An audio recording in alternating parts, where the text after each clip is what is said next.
Exercise 1.1 का question number 3, find the value of A B C और D we satisfied the matrix equation. अब इसमें पूछा गया है कि ए बी सी डी की जो है ना आपने वैल्यू मालूम करनी है, इन्हें मुतमईन करना है, ये जो मैट्रिक्स है इसमें से इक्वेशंस बना के अब हम इसको सॉल्व करेंगे। देखिए अब ये जो दो मैट्रिक्स हैं इनके सामने ये जो इसमें वैल्यू हैं ए प्लस सी, इसके सामने वाली कौन सी वैल्यू है 0, इसके सामने कौन सी वैल्यू है -7, इसके सामने वाली वैल्यू कौन सी है, इसके सामने वाली, इस तरह हम ये इक्वेशंस बना देंगे। A plus C is equal to 0, ये पहली इक्वेशन हो जाएगी। A plus 2b is equal to ये -7, ये दूसरी इक्वेशन हो जाएगी। C plus 1 is equal to 3, तो ये तीसरी इक्वेशन हो जाएगी। अब यहाँ देखें 4d - 6 is equal to 2d, और ये चौथी इक्वेशन हो जाएगी। अब हम इन्हें इन जो इक्वेशंस को जो हमने बनाई हैं इनमें से हम ए बी सी और डी की जो है वैल्यू इसमें से फाउंड आउट करेंगे।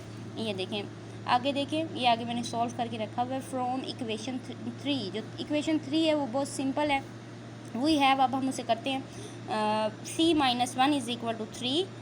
अब ये देखें यहाँ पे -1 हो रहा है तो यहाँ पे जाके ये +1 हो जाएगा, तो ये हो जाएगी c की वैल्यू आ जाएगी 4। अब हमने इसको ब्रैकेट में भी करके लिखा हुआ है ताकि इनहेंस हो जाएगा। फ्रॉम इक्वेशन 4 वी हैव, अब हम इक्वेशन 4 की तरफ देखते हैं। यहाँ पे 4d - 6 is equal to 2d, यहाँ पे हमने इसको लिखा है। और अब देखिए यहाँ पे भी d है, यहाँ पे भी d की वैल्यू है, तो यहाँ पे क्या हो रही है प्लस हो रही है, तो यहाँ आके माइनस हो जाएगी। ये -6 हो रहा है तो ये इज़ इक्वल टू के बाद जाके ये प्लस में हो जाएगा। अब यहाँ पे इसको माइनस करेंगे तो ये 2d हो जाएगा इज़ इक्वल टू ये 6, ठीक है। d इज़ इक्वल टू, अब यहाँ पे ये हो रहा है मल्टीप्लाई, और यहाँ पे जाके ये हो जाएगा 6 के साथ डिवाइड।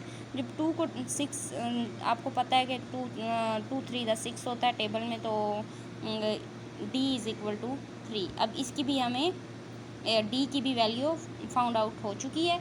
अब हमारे पास सी की हो गई है, डी की हो गई है, बाकी रह गई है ए और बी की वैल्यू फाउंड आउट करना, ठीक है। अब हम यहाँ पे करेंगे, अब हम यहाँ पे देख लेंगे कि कौन सी है ना, हम पुट करेंगे सी की जो वैल्यू है ना, ये आप पहले में देखें इसमें यहाँ ए की वैल्यू हम आराम से जो है ना सॉल्व कर सकते हैं कि कहाँ है, लेकिन इसमें सी की वैल्यू आ रही है, सी जो कि पहले हम निकाल चुके हैं। यहाँ पे सी की वैल्यू जो 4 है, तो अब हम यहाँ पे लिख सकते हैं हम यहाँ पे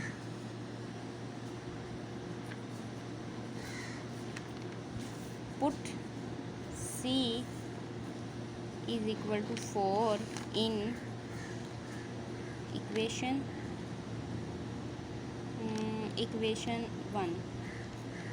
1 इक्वेशन में हम ये करेंगे तो वी हैव, ठीक है, वी हैव। अब हम इक्वेशन करते हैं a plus C is equal to 0, ठीक है, ऐसे है। तो अब हम यहाँ पे लिख सकते हैं a plus 4 is equal to 0। तो अब यहाँ पे लिखें a इज़ इक्वल टू -4, ठीक है। अब ये जो है इसकी वैल्यू आ गई, a की वैल्यू आ गई, ठीक है, इसी तरह से आ गई।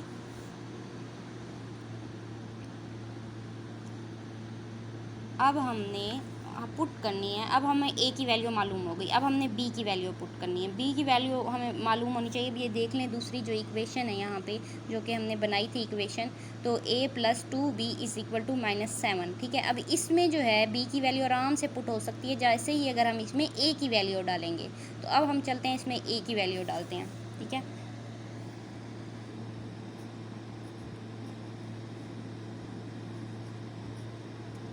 Put a is equal to -4 in equation 2, ठीक है, इक्वेशन 2 में, ठीक है। इक्वेशन 2 में जो हम वैल्यू डालने लगे हैं a plus 2b is equal to -7, ठीक है, -7 हो गया।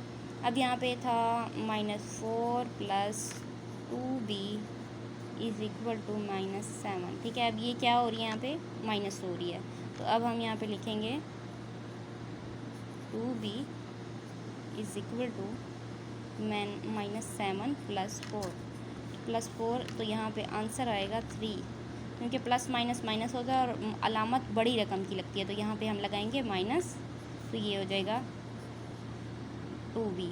अब यहाँ पे आप देखें ये हो रहा है मल्टीप्लाई, यहाँ पे b लिखेंगे is equal to -3 divided by 2। जो यहाँ पे मल्टीप्लाई हो रहा है वो यहाँ पे आके डिवाइड हो जाएगा। तो इसी तरह हमारे पास आ गई,